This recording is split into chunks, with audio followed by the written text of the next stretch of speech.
Dans DER, le podcast où j'interviewe des personnes qui sont à la fois entrepreneurs et fondateurs. Aujourd'hui, je reçois Fares, entrepreneur basé à Montréal. Salut Fares. Salut.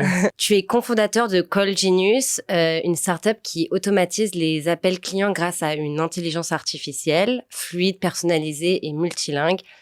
Donc, merci d'être là. Merci pour l'invitation. Tout d'abord, on va commencer par ton parcours personnel. Fares, est-ce que tu peux me parler un peu de toi, d'où tu viens, dans quel environnement tu as grandi et comment ton parcours t'a amené à l'entrepreneuriat? Parfait. En fait, moi, je viens de la Syrie, d'Alep plus précisément. Je suis venu au Canada en 2016, en janvier 2016, à cause de la guerre, avec ma famille. J'ai fini mon secondaire ici. J'ai fait secondaire 3, 4, 5. Ensuite, j'ai passé au cégep. J'ai fait un programme... Donc, le secondaire, c'est le lycée, c'est ça? Enfin, comme en France? Exact. OK. Le high school. OK, high school, OK. Après, j'ai fait le cégep. OK. C'est une phase pré-universitaire qu'ils font ici. OK. Avant l'université, pour décider en quel programme tu veux aller. Puis c'est basé sur tes notes au cégep. OK. Et ce que t'as fait en fait au cégep comme programme que tu vas pouvoir appliquer à l'université. OK. Et moi, j'ai fait un programme qui s'appelle SIM, Sciences informatiques mathématiques, au Collège Bois-de-Boulogne. OK. C'est un 2 ans. Ensuite, je suis allé au HEC. J'ai fait mon bac en administration. Puis, j'ai fait une spécialisation qui s'appelle intelligence d'affaires. OK, parfait. Et pourquoi tu t'es spécialisé là-dedans? En fait, c'est la spécialisation qui me parlait le plus par rapport aux cours qui se donnaient, par rapport à la structure du programme et par rapport à mes intérêts personnels aussi. Pour ce qui s'enligne avec qu'est-ce que je veux faire dans la vie, c'est quelque chose qui m'intéresse. Les données m'intéressent. Puis je sais qu'en tant qu'entrepreneur, les données peuvent être très, très importantes pour nous aussi, pour pouvoir voir qu'est-ce qui s'est passé dans le passé et avec ces données-là, prédire qu'est-ce qui va se passer dans le futur. OK, d'accord. Et qu'est-ce qui t'a mené vers l'entrepreneuriat? En fait, c'est des rencontres, c'est plus des coïncidences, mais en même temps, j'ai toujours eu un esprit entrepreneurial en moi. Mais au fur et à mesure que la vie avançait, puis les connexions que je faisais, puis les gens que je courtoyais et les petits side hustles que je commençais à gauche et à droite, ils me poussaient toujours vers l'entrepreneuriat. C'était toujours quelque chose qui m'intéressait. Et au fur et à mesure, d'une idée à l'autre, d'un business à l'autre, on est rendu ici. OK, du coup, tu as commencé à quel âge exactement? 18, 19. OK, donc tu as lancé une première entreprise qui s'appelle Fast Car Rentals. Exactement. Avant Call Genius. Quel était ton état d'esprit en démarrant ce premier projet? Qu'est-ce que tu en retiens et à quoi ressemblait cette aventure? Bon, en fait, moi, au début, j'avais pas vraiment d'attente. Donc, celle-ci, pardon, juste, tu l'as commencé à 18 ans, c'est ça? Fast Car. 18, 19, ouais. OK. Exact. Fait que, qu'est-ce qui s'est passé, c'est que j'avais un ami qui était dans la location d'automobiles de luxe. OK. Puis, il m'en avait parlé. Il m'avait dit, si t'avais des gens qui étaient intéressés à louer des autos de luxe, tu peux me les envoyer, puis je vais t'arranger une commission. Okay. C'est comme ça que ça a commencé. Okay. Et moi, je pensais pas avoir la clientèle pour ce genre de business, en fait. Okay. Mais après, quand j'ai commencé à poster des stories, à envoyer à des gens, à en parler gauche-droite, j'ai vu qu'il y en a quand même des gens qui sont intéressés à louer des autos pour 1 jour, 2 jours, un week-end. C'est vrai qu'ici, c'est très connu, j'ai l'impression, non? Dans ce genre d'entreprise Parce qu'en France, j'en avais jamais entendu parler, tu vois. Ici, il y en a quand même plusieurs. Ouais, c'est ça. Puis surtout pendant la COVID, il n'y avait pas beaucoup d'activités à faire. Il y a beaucoup de gens qui s'intéressaient à aller conduire des autos, étant donné que c'est quelque chose que tu peux faire par toi-même, avec un ami. Puis il n'y avait pas vraiment de restrictions par rapport à ça. Fait que là, qu'est-ce qui s'est passé? C'est que j'ai commencé à amener des gens à cette personne-là. Puis au fur et à mesure, ça l'a grandi. À la fin de l'été, je suis revenu à mes études. Donc, je suis retourné aux études à temps plein, étant donné que l'été est fini. Et j'ai commencé une petite job étudiante au Starbucks. Puis là-bas, au service au volant, j'ai rencontré quelqu'un qui avait plusieurs autos, qu'à chaque jour, il venait dans une auto différente. Et là, j'ai eu l'idée de lui proposer pourquoi ne pas les faire louer. Et cette personne-là, il m'avait dit que lui, il avait déjà pensé auparavant à cette idée-là, mais il n'est jamais passé à l'action. Et là, je lui ai proposé qu'on fait un essai. Si jamais ça marche, on continue. Si ça marche pas, on n'aurait rien perdu. Donc, on a commencé ça. Lui, il a mis les autos qu'on puisse louer. Et moi, je faisais tout le reste du travail. Donc, tout ce qui est marketing, réseaux sociaux, parler aux gens, amener des clients, gérer la flotte, laver les autos, aller porter l'auto au client, revenir la chercher, etc. Et à un moment donné, on s'est rendu compte qu'on n'a pas assez d'autos. Ok. Et on a commencé à en prendre d'autres, Ok. à les louer, Ok. etc., etc. Ok. Et du coup, enfin, pourquoi t'as arrêté ça, etc. Enfin, comment ça s'est passé après, enfin. En fait, ça s'est passé très, très bien pour Ok. un bon bout de temps. Ensuite, qu'est-ce qui s'est passé, c'est que il y avait beaucoup de problèmes Ok. à Montréal. Ok. Il y avait beaucoup d'incidents qui se passaient. Oh, ok. Et il y a beaucoup de gens qui utilisaient les autos de location pour des fins qui sont pas, Ok. en tout cas. Ouais, oui, ok, d'accord. Puis, ce qui a fait en sorte qu'on voulait pas trop se mêler dans ces affaires-là. Ok. Ça nous causait plus de problèmes que du bien, en fait. Ok. À un moment donné, on avait beaucoup d'accidents. On Ok. avait beaucoup d'incidents aussi. Puis, quand tout a commencé à se mêler, on s'est dit, vaut mieux qu'on le laisse faire puis qu'on passe à autre chose. Ok. Et mais du coup, c'était quand même, enfin, vous aviez quand même pas mal de bénéfices grâce à cette boîte ou pas? Ou ça marchait bien quand même? Ça marchait bien. Ça Ok. marchait bien, oui. Par exemple, tu prenais combien de pourcents sur, enfin, tu louais combien une voiture par jour, genre? Bah, admettons, par exemple, un Range Rover autobiographie. On peut Ok. louer ça à 400, 450 la journée. 405. Ok, Range Rover. Ok. Après ça, ok. Mais genre Ferrari, par contre, genre, c'est quoi, du Non, on n'avait 1005? pas de Ferrari. Ok, ok. Mais étant donné que j'avais beaucoup d'amis qui faisaient la même chose aussi, Ouais. fait qu'on était connectés entre nous. Ok. Il y avait plusieurs compagnies qui étaient connectées ensemble. Mais ils ont des assurances à chaque fois, les gens qui prennent ces voitures-là ou pas? Ben, il y a deux options. Soit Ok. nous, on offre l'assurance Ok. avec un deal qu'on a avec la compagnie, Ok. ou bien la personne, elle vient avec ses propres assurances, que ça soit lié à sa carte de crédit, que ça Ok. soit lié avec sa propre police d'assurance Ok. qui couvrait son séjour avec nos autos. Ok, d'accord. Et donc, ouais, donc t'as testé vraiment deux univers très différents parce que t'as fait la location de voiture et maintenant, du coup, tu fais de l'IA appliquée aux appels téléphoniques. Pourquoi ce virage exactement? Enfin, est-ce qu'il y a une raison ou pas? En fait, il n'y a pas vraiment une raison précise, c'est juste l'opportunité s'est présentée. Et Ouais. étant donné que c'est quelque chose qui est aussi connecté à mon domaine d'études et que Ok. je viens de graduer, Ok. je voulais appliquer mes connaissances dans ce que j'ai étudié Ok. et dans le monde de IA que on est tous en train de découvrir en ce moment, étant donné Ok. que c'est une nouvelle technologie. Fait que on s'est lancé là-dedans, puis voilà. Ok, d'accord. Et du coup, tu t'es toujours vu comme un entrepreneur? Enfin, genre, est-ce que depuis que t'as 10 ans, genre, t'as toujours voulu entreprendre ou c'est quelque chose qui est arrivé au fur et à mesure? En fait, au début, je savais pas vraiment qu'est-ce que je voulais. Ok. Parce qu'il y avait beaucoup de métiers qui m'intéressaient.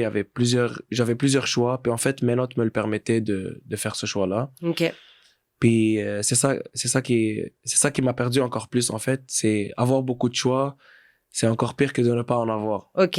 Ouais, c'est Fait ça. que je savais pas qu'est-ce que je voulais faire. Puis au fur et à mesure, j'essayais de m'imaginer dans chaque chose. Fait que je me suis dit, est-ce que je veux vraiment être ingénieur? Ah non, pas vraiment. Est-ce que je veux vraiment faire ça? Peut-être pas. Ok. Puis c'est avec les opportunités qui se présentaient que le parcours s'alignait envers l'entrepreneuriat. Ok. Et t'as toujours aimé coder, etc. Enfin, parce que t'as fait ça avant, du coup, le HEC aussi, le codage. Oui, en fait, coder, c'est quelque chose que j'aime, Ok. mais je me vois pas le faire à chaque jour. Ok, d'accord, c'est Fait que ça. c'est pour ça que, par exemple, au cégep, quand j'ai fait le programme en informatique, mathématiques, c'est quelque chose que j'ai aimé, mais je me suis pas vu continuer dans ça. Et c'est pour Ok. ça que j'ai fait le switch vers Ok. le business, vers l'administration, la gestion. Ok, d'accord. Ok. Et du coup, passons à Colgenius. Comment l'idée, elle a émergé? Quel problème tentez-vous de résoudre concrètement? C'était quoi le déclic à ce moment-là pour toi? En fait, moi, je cherchais quelque chose dans l'IA. Ok. Étant donné que c'est quelque chose qui est en train de se développer, puis c'est un nouveau monde, et moi, j'ai toujours aimé tout ce qui est nouveau. Ok. J'ai toujours aimé être dans les early adapters des nouvelles technologies. Ok. Fait que quand j'en ai entendu parler, puis j'ai commencé à l'utiliser aussi pour l'école, pour mes petits trucs gauche-droite, je me suis dit c'est quelque chose qui est très intéressant et on est encore au début. Fait que j'ai aimé attaquer dès le départ. Ok. J'avais un ami qui est développeur aussi, Ok. ben c'est toujours mon ami aujourd'hui, qui m'a proposé qu'on travaille sur un projet ensemble, que lui il a déjà commencé à développer juste comme idée. Ok. Mais il m'a dit qu'il voulait que moi je m'occupe du côté business et lui il s'occupe du côté tech. Ok. Étant donné qu'il est très spécialisé là-dedans, et ça fait des années qu'il le fait. Et lui, il a HEC aussi? Non, il est pas HEC, lui. Poly? Enfin, il code tout seul, il a appris à coder tout seul? Exactement. Ok, Oui. d'accord. Il a appris à coder tout Il ça. habite au Canada? Il habite à Montréal aussi. Ok. C'est ça. Fait que lui, en fait, qu'est-ce qu'il fait, c'est que il code, il fait tout ce qui est gestion back-end surtout. Moi, je m'occupe de tout ce qui est front-end, puis je m'occupe de tout ce qui est business, etc. Ok. Ok, d'accord. Et du coup, quel problème vous tentiez de résoudre?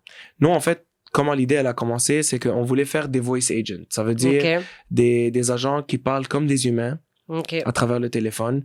Leur but principal, c'est soit la prise de rendez-vous, gestion de service à la clientèle, des réponses à des questions courtes. C'est juste le fait qu'il y a beaucoup de gens qui ont des appels manqués. ok, Et ces appels manqués, nous, on voulait nous, on voulait faire un genre de boîte vocale qui est intelligent.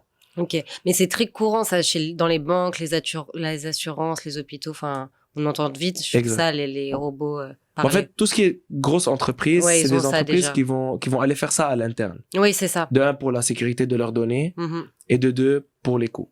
Ok. Nous, Donc, nos vous visez plus des petites entreprises, PME, enfin, petites moyennes entreprises en voilà. général, Ouais, oui. c'est ça. Ou surtout des professionnels, par Ouais. exemple, des courtiers immobiliers, Ah oui, ok, des agents ouais. d'assurance, Ok, ouais. etc. Ok, d'accord, ok.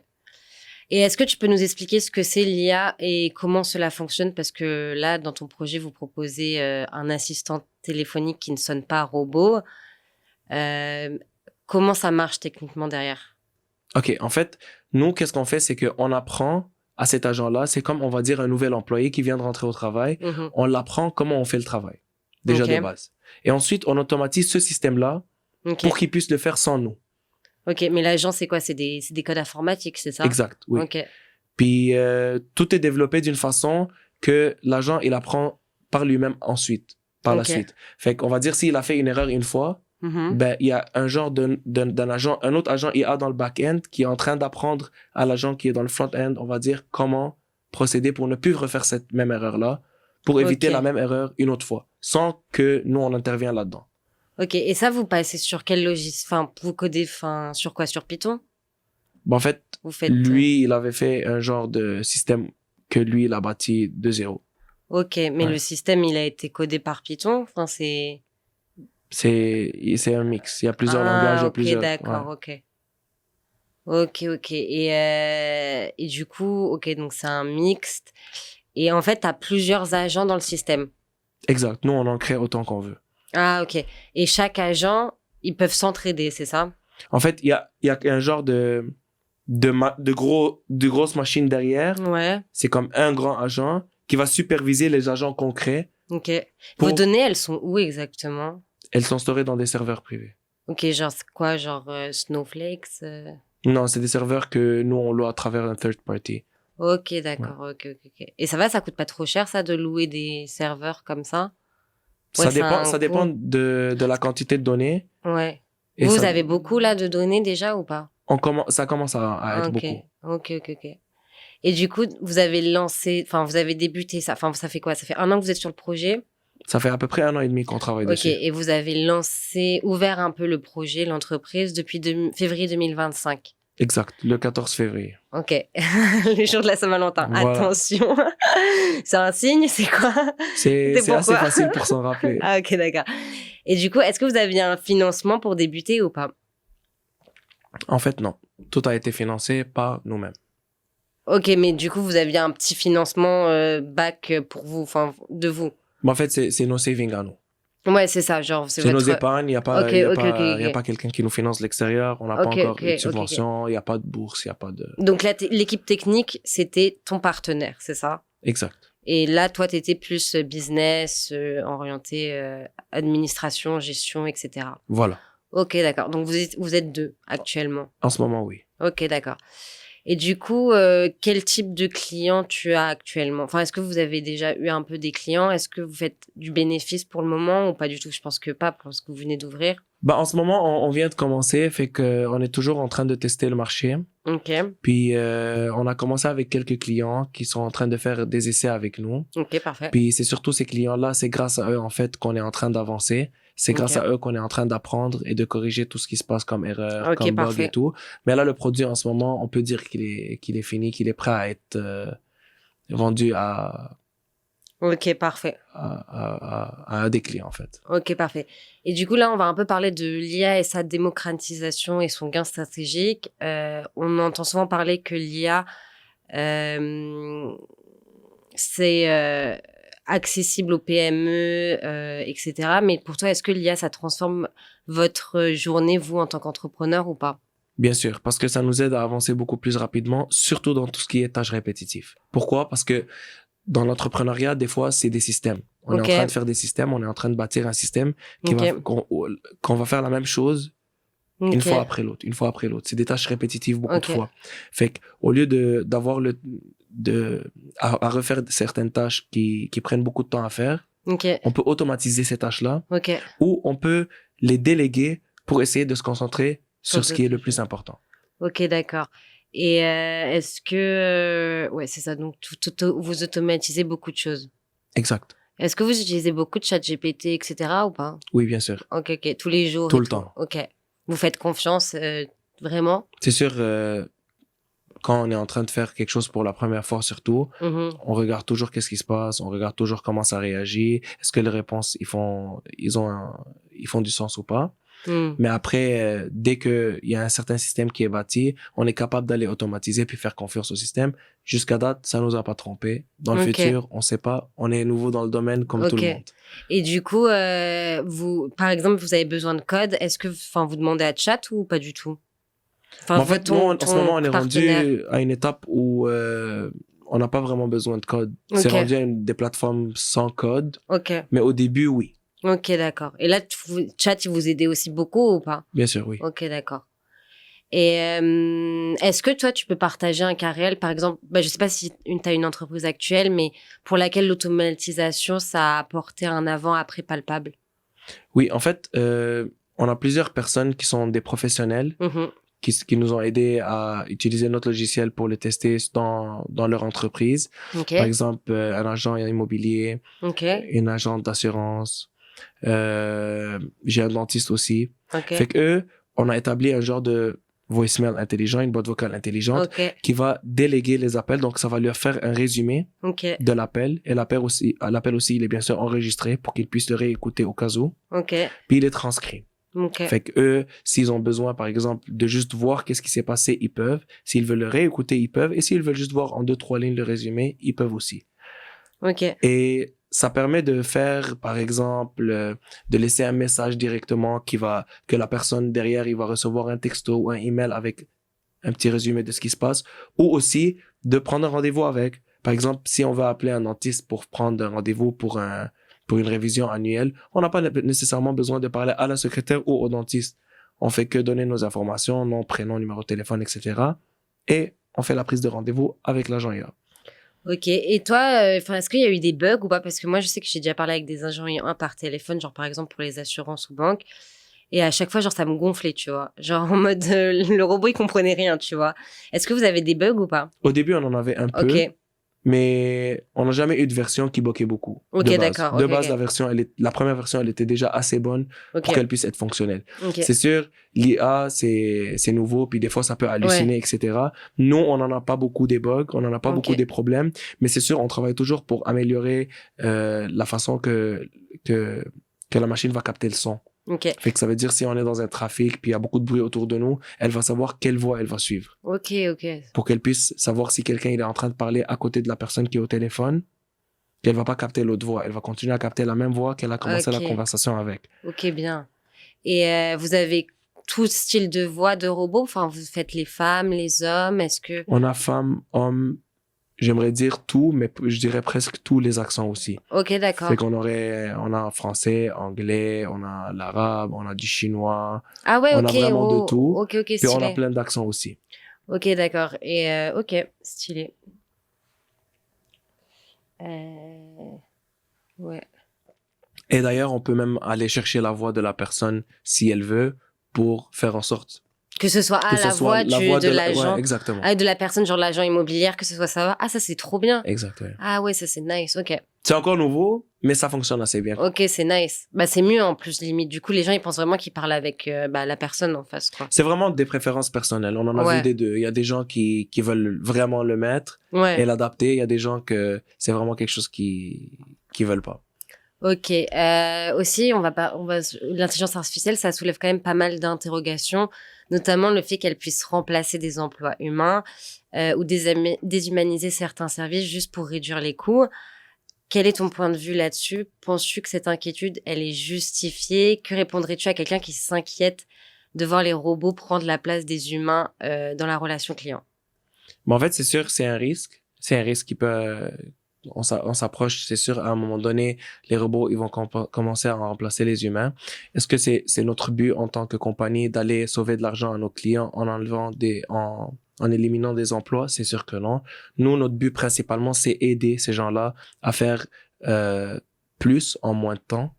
Ouais, gain de coût. Exactement, et à éviter des tâches répétitives. Ça veut dire, si un dentiste, il a une secrétaire, puis la secrétaire, elle a déjà une ligne téléphonique qui est avec elle, elle est déjà en train de parler avec un client, c'est sûr, s'il y a une autre ligne qui rentre, au lieu que le client attend, la ligne, elle peut être prise en compte par l'agent IA.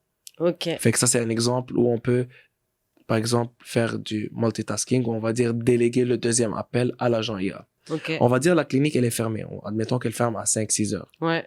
Ben, après 6 heures, pourquoi il n'y aurait pas de prise de rendez-vous? Ouais, c'est ça, bah oui. C'est pour ça, nous, on a établi ce système-là. Parce que nous, notre système, il travaille 24 heures sur 7, il se fatigue pas, il tombe pas malade, il est pas en retard. C'est ça le but. C'est ça, même à l'école, etc., même pour les écoles, en vrai. HEC, quand tu les appelles, ils sont pas disponibles parce que c'est les heures d'ouverture. Enfin, genre, en vrai, ils pourraient te répondre s'ils avaient un agent IA juste pour... Enfin, tu sais, parfois, c'est des questions toutes bêtes, genre, l'agent, il peut te répondre, tu vois. Bien sûr, même, admettons un resto. Ouais, c'est ça. Si on veut réserver une table, pourquoi on pourrait pas réserver à 3 heures le matin pour l'heure du midi de l'autre jour? Ouais, c'est ça, t'as raison. Du lendemain? Ouais, c'est ça. Et est-ce que à terme, tu penses que l'IA, ça va passer du rôle d'assistant à celui d'un vrai copilote stratégique, par exemple, genre en hiérarchisant les leads ou en recommandant des décisions, par exemple, pour des PDG ou des gens En fait, recommander des décisions, c'est sûr, c'est quelque chose qui est très possible, qui va arriver bientôt.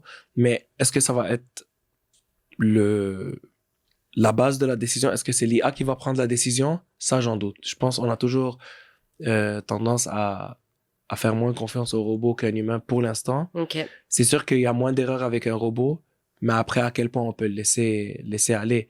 C'est sûr, nous, si on regarde sur Internet, on voit tout le temps des vidéos d'hallucinations qui se passent avec des robots. Par exemple, il y en a en Chine, aux États-Unis. Oui, j'ai vu là des mini-robots qui jouent avec les enfants. Je sais pas si tu l'as vu, ça. J'ai vu. Ouais. J'ai vu plein de vidéos de robots qui font plein de tâches répétitives. Il y en a qui cuisinent, il y en a que c'est comme des petits chiens. Des chiens robots. Mais il y en a que des fois qui hallucinent puis qui perdent le contrôle. Ok, ça fait peur, hein? Ben oui. Ici, on est en train d'imaginer que c'est quelque chose dans un monde de divertissement. Mais après, si on imagine ça dans un monde réel qui prenne des vraies décisions, admettons dans des hôpitaux, dans l'armée ou quoi que ce soit, on peut pas se fier à ça à 100% encore. Ouais. Ok, d'accord, ouais, c'est ça. Ouais, faut avoir un esprit critique, quoi. C'est sûr que, admettons, pour des tâches qui sont assez répétitives dans un système qui est très fermé pour prendre des appels, c'est très différent que qu'une armée qui est équipée avec des robots qui peuvent, par exemple, tirer. Ouais, c'est ça. Ouais, ok. Du coup, on va parler un peu de l'organisation et du modèle d'affaires de CallGenius. Lors du lancement, comment vous êtes organisé concrètement? Comment as-tu trouvé les bonnes personnes pour développer la tech? C'est que tu me l'as déjà dit, en soi, tu étais avec ton partenaire, c'est lui qui a tout développé. Est-ce que, pour le support client, là, en ce moment, comment vous vous organisez? Comment vous gérez ça? Est-ce que vous avez des gens qui vous aident? Est-ce que vous êtes vraiment que 2 en ce moment ou il y a d'autres gens en freelance derrière? OK. En fait, nous, principalement, l'équipe, elle est composée de 2 personnes. OK. Mais après, à chaque fois qu'on a besoin, par exemple, de quelque chose où on est un peu moins expert là-dedans, OK. on a toujours plusieurs personnes OK. qu'on peut se fier dessus pour aller chercher de l'aide. OK, parfait. OK. Et pour commercialiser CallGenius, on l'a vu, je l'ai vu sur le site internet, vous avez plusieurs systèmes d'abonnement, Starter, Pro, Enterprise. Exact. Peux-tu nous expliquer pourquoi vous avez choisi ce modèle et pourquoi vous n'avez pas choisi un modèle comme Pays as you go, c'est-à-dire tu payes par rapport au service que tu as consommé? Parce qu'en fait, nous, quand on s'assoit avec nos clients, on sait déjà à peu près c'est quoi leurs besoins. Puis c'est sûr, au fur et à mesure qu'on leur parle, on va déterminer ensemble c'est quoi exactement leurs besoins. Puis en général, on s'est basé sur ce qu'on a vu pour faire 3 packages différents. En fait, le premier package, c'est de 1 à 3 assistants. Ça veut dire si quelqu'un il a besoin entre 1 et 3 assistants, le premier package il va être parfait pour lui. Parce que s'il va prendre le package d'après, ça va être inutile de payer la différence pour le package suivant. Le deuxième, il va être pour la plupart des gens, c'est le pro. Donc, lui, c'est de 7 à 10 agents. Mais donc, ça veut dire jusqu'à 10 agents. c'est donc 10 boîtes comme... vocales différentes. À Donc peu 10 près. numéros de téléphone différents, c'est ça? Pas nécessairement, mais on va dire c'est 10 employés différents. On va Ok, faire ça ouais, comme ça. ok. Qui performent différentes tâches. Ensuite, on a l'entreprise. Ce package-là, c'est des agents illimités. Ok. Puis c'est sûr, chaque package, il vient avec un nombre limité de minutes. Et c'est là que le pay as you go, il vient. C'est que après avoir dépassé le nombre de minutes qui vient, on paye seulement pour les minutes qui sont consommées en extra. Ah, ok, d'accord. minute. Ok. Et du coup, ça, c'est un package par mois, c'est ça? Enfin, l'entreprise va payer par mois. Exact. Ok, d'accord. Et pour faire connaître Colgenius, quelle est là actuellement votre stratégie marketing que vous voulez adopter? Est-ce que vous faites du digital marketing? Est-ce que vous utilisez l'intelligence artificielle, par exemple, pour automatiser ta prospection commerciale? C'est sûr, on utilise l'intelligence artificielle pour faire, par exemple, du cold email, etc. Mais généralement, c'est du cold calling, puis c'est les réseaux sociaux. Ok, d'accord. Et ça marche bien pour l'instant? Ça commence à marcher. Ok, d'accord. Et est-ce que toi, qu'est-ce que tu en penses de la commerce, enfin, du marketing, enfin, par exemple, dans le métro, enfin, les bandes publicitaires, etc. Tu trouves que c'est has-been, genre, ça marche pas?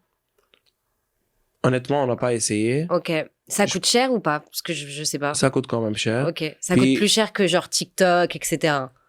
Sur le long, je crois que tu payes une fois, non, c'est ça? en fait, nous, la clientèle qu'on vise, je sais pas si on peut la trouver, c'est sûr, que ce soit dans le métro ou ailleurs, Ok. mais on sait que à travers les réseaux sociaux, c'est un peu plus facile de viser l'audience qu'on recherche. Ok, Fait qu'on d'accord. commence par ça, puis après ça, au fur et à mesure, on va voir ça va nous mener où. Ok, d'accord. Mais ok. c'est sûr, c'est une possibilité pour plus tard. Ok. Surtout pour le brand identity, si on voit Call Genius partout, c'est sûr que ça serait un exploit. Mais Ouais, c'est ça. Bah, c'est ça, en fait. Moi, je trouve que, genre, une marque, plus tu la vois quelque part, genre, plus tu t'en rappelles et plus, enfin. ça va être la première marque à laquelle tu vas Ouais, penser bah, quand c'est tu auras ça. besoin de ce Ouais, service-là. c'est ça, Puis c'est ça. sûr, moi je pense aussi il y a des gens qui ne savent même pas que ce service-là, il existe. Ça aussi, c'est une autre Ouais, chose. bah, c'est nouveau, tu vois. Enfin, moi, Bien je sûr. sais que ça existe pour les banques, etc., mais c'est en interne. Mais là, tu vois, je connais ces personnes qui faisaient ce service-là, tu vois, qui vendaient ce service-là. Mais c'est sûr, après, il faut en avoir besoin, tu vois. Pas tout le monde en a besoin aussi. Bien sûr. Et du coup, pour finir, j'aimerais que tu me donnes un peu que tu nous donnes un peu des conseils, etc. Et par exemple, quel conseil tu donnerais à quelqu'un qui veut se lancer dans un projet tech, mais qui n'a pas de compétences? Est-ce que tu penses déjà que c'est possible ou pas? Moi, je pense que c'est possible. Si quelqu'un, il est assez dédié pour apprendre, pour aller chercher l'information, c'est quelque chose qui est très possible parce que on n'a pas besoin de coder en ce moment. On est rendu à une étape qu'on n'a pas besoin de coder pour développer quelque chose. C'est sûr, on a besoin des connaissances minimum. Mhm. Mais à la fin, avec YouTube, avec Google, avec l'aide de ChatGPT aussi, on est capable de bâtir quelque chose. C'est sûr, ça va pas être la même chose que quelqu'un qui est expert dans le domaine depuis des années. Mais on est capable de se débrouiller une étape à la fois pour concrétiser une idée. Ok, d'accord. Et ok. Et du coup, c'est ça, genre pour toi, tu peux ne pas avoir besoin de coder, c'est ça? Exact, oui. Ok, mais tu prends quand même quelqu'un, non? Ou tu... Oui, en fait, comme j'ai dit, moi, Ouais. par exemple, mon partenaire, c'est un développeur. Ouais, c'est Fait que ça. lui, il Ça code, aide, quoi. exact. Ouais, c'est Mais ça. nous, on est en train de développer la plateforme que les gens vont utiliser. Mais en même temps, nous, on a commencé avec du code, mais en ce moment, on est rendu à une étape où on n'a pas besoin de code dans toutes les étapes du processus. Ok. Mais en plus, j'ai vu là vraiment, c'est le moment pour sortir une boîte dans ce secteur-là parce que genre, j'ai vu une interview d'un mec qui a créé un service. En gros, il vend un service de développeur. Il loue ses développeurs pour que eux créent le boîte de personnes qui entreprennent. Et il a dit qu'en gros, l'IA, en ce moment, c'était le moment t'as 3 ans pour créer quelque chose dans l'IA. Après, ça va être autre chose, genre. Je pense que oui aussi. Ouais. Parce que je pense qu'à un moment donné, les grosses compagnies, on va dire Microsoft, Apple, etc., ils vont rentrer dans le marché. Est-ce qu'ils vont aller faire un service personnalisé comme le nôtre 100% pour chaque entreprise, pour des PME? Je sais Déjà, pas. Amazon, ils ont déjà des services de IA un peu. Oui, mais je pense pas c'est le même. C'est pas le même service Non. que vous, mais ils ont déjà un service de prédiction, etc. Ils ont des services dans le secteur d'IA. Ouais. Oui. Et du coup, parmi les défis, toi, que tu as rencontrés jusqu'ici, que ce soit depuis que tu as 18 ans, est-ce qu'il y en a un qui t'a surpris et et comment tu l'as surmonté? En fait, Surtout dans la location d'automobiles de luxe, comme j'ai dit, il y avait beaucoup de problèmes. On a eu beaucoup d'incidents, on a eu beaucoup de problèmes, beaucoup de casse-têtes. Des fois, ça pouvait aller très, très loin. Puis ça pouvait, comme un volant entre les mauvaises mains peut mettre des vies en danger. Ouais, c'est ça. Fait que c'est sûr, c'est quelque chose qui peut nous toucher aussi parce que si nous, on est considéré en train de faciliter l'accès à ces autos-là, même si ce n'est pas de notre faute parce qu'on contrôle pas qu'est-ce que le client pouvait faire, mais on est entre le client, admettons, et l'auto. Ouais, c'est ça. Fait que c'est sûr que c'est quelque chose qui nous stressait surtout au début et qui nous a plus stressé vers la fin. Et c'est ce qui a fait en sorte qu'on a dû arrêter parce qu'on voulait pas être attaché à la business d'une façon que on laisse tomber tout puis on pense à rien à part qu'à nos poches. Ouais, surtout, enfin, s'il y a un danger derrière, quoi. Il y a une question de vie ou de mort aussi, quoi. Ça, c'était un des plus gros challenges parce qu'on devait prendre la décision, est-ce qu'on continue ou vous arrêtez malgré qu'on fait de l'argent ou on arrête. Ok. Du coup aussi, est-ce que là, par exemple, depuis que tu as commencé Call Genius, ça fait 1 an et demi, est-ce que tu as eu des moments de doute? Et comment tu fais pour te remotiver ou garder une vision claire quand ça va pas? Des moments de doute, c'est sûr, il va toujours y en avoir, mais c'est la façon qu'on réagit à ces moments-là. Parce que c'est une nouvelle technologie, c'est un nouveau marché. Les gens, ils savent pas qu'est-ce que je suis en train de leur vendre. Des fois, je les appelle, ils savent même pas de quoi je suis en train de parler. Quand je propose mes services, ils sont choqués, ils connaissent pas, ils sont surpris et ils savent pas s'ils devraient me faire confiance ou pas. Parce que il y a pas vraiment beaucoup de compétition dans ce marché-là. Les gens, ils connaissent pas. Fait que c'est sûr, ils vont douter de moi, mais à la fin, moi, je connais mon produit, je sais c'est quoi ses forces, c'est quoi ses faiblesses, et je l'explique, et je fais des démonstrations aussi. Fait que ça aide beaucoup à établir la confiance, et c'est sûr que nous, on a toujours dit que si le client il n'est pas satisfait, on prend pas son argent. Fait que c'est sûr que je dois avoir assez confiance en moi et en mon produit pour pouvoir dire une phrase pareille. Et du coup, avant de conclure, est-ce que tu as une ressource à recommander, un livre, une personne, un mindset qui t'a marqué? Moi, en fait, il n'y a pas vraiment une personne en particulier, mais c'est plus moi qui fais des recherches par rapport à ce que j'ai besoin. J'aime pas dormir sans avoir la réponse à la question que je me suis posée durant la journée. Fait qu'admettons qu'on est en train de parler de quelque chose aujourd'hui, puis je m'y connais pas, ce qui peut arriver. Je vais revenir chez moi, je vais faire mes propres recherches pour être sûr d'avoir bien compris avant de parler. J'aime pas parler de quelque chose que je m'y connais pas. Et j'essaie tout le temps de comprendre, au moins, en général, un peu de tout. Fait qu'admettons, si quelqu'un me parle de quelque chose que je m'y connais pas, je vais fermer ma bouche, je vais revenir chez moi, je vais faire mes recherches. Après ça, je pourrais m'exprimer là-dessus. D'accord. Fait que je recommande à toute personne, si il connaît pas certaines choses, puis il aimerait approfondir ses apprentissages dans ça, d'aller faire ses propres recherches, toujours. Ne pas prendre la parole de quelqu'un pour acquis. Je l'ai lu en une place, ça veut rien dire. Il faut le lire dans plusieurs places. Il faut aller faire des recherches. Et est-ce que du coup, toi, parce que moi, du coup, je m'informe beaucoup avec ChatGPT maintenant, tu vois. Je lui pose énormément de questions. Genre, dès que j'ai une question, ChatGPT, genre, elle est là. Genre, que ce soit pour des faits historiques, etc. Toi, est-ce que tu as totalement confiance en ce qu'il dit ou pas? Pas 100%. Mais si j'ai besoin de savoir une information rapide, si j'ai besoin juste d'un contexte par rapport à quelque chose, j'ai juste besoin de savoir une idée par rapport à un certain sujet qui est de l'inconnu pour moi, oui, je peux essayer avec ChatGPT pour commencer. Mais est-ce que si j'ai besoin d'avoir certaines informations précises, je vais compter sur ChatGPT? Non, je vais commencer avec ChatGPT. Après ça, je vais approfondir mes apprentissages en allant chercher ailleurs aussi. Ok. Et par rapport à l'entrepreneuriat, est-ce qu'il y a une personne, que t'aimes bien, un entrepreneur que t'aimes bien ou t'es pas Honnêtement, vraiment... je suis beaucoup de gens, que ce soit sur YouTube, etc. Il y en a que c'est des jeunes, il y en a que c'est des plus vieux. Mais je pense que chacun, il a sa vision des choses. Il a une certaine expérience qui peut nous passer à travers son parcours. Fait que c'est un mélange de tout ce que j'ai vu, de tout ce que j'ai appris, de tout ce que j'ai lu et entendu, qui a fait en sorte que je connais ce que je connais aujourd'hui, ce qui est vraiment loin d'être... c'est encore en développement. Bon, merci beaucoup, Fares, pour ce moment enrichissant et inspirant. On voit clairement que l'IA, si c'est bien utilisé, c'est un bon levier pour gagner du temps, de la clarté et avoir un vrai impact pour les entreprises. Pour découvrir Call Genius, vous allez sur callgenius.ca. Tout est super clair, simple et orienté résultat. À très bientôt pour un nouvel épisode. Merci encore une fois pour l'invitation, Rosika. Pas de souci, merci.